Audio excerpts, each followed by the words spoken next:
প্রতি ড্রতে যারা প্রথম, দ্বিতীয় বা তৃতীয় পুরস্কারের জন্য মনোনীত হন, আমাদের নিয়মিত ফোন কলের অংশ হিসাবে আমরা একজনের সাথে কথা বলছি। তার নাম ফিরোজ আলম। তিনি এই 116তম ড্রতে দ্বিতীয় পুরস্কারের জন্য মনোনীত হয়েছেন।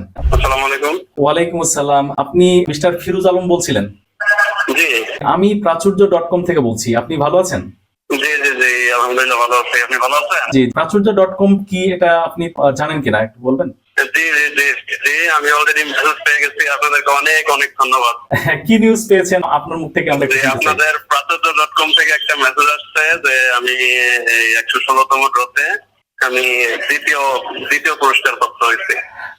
এটা আমি এসএমএস এর মাধ্যমে পাইছি, প্লাস একটা ইমেইলও পাইছি। জি জি, ধন্যবাদ। জি জি জি অনেক অনেক ধন্যবাদ। আপনার অনুভূতিটা বলবেন যে আপনি কতদিন থেকে প্রাইজ বন্ডটা সংগ্রহ করেন?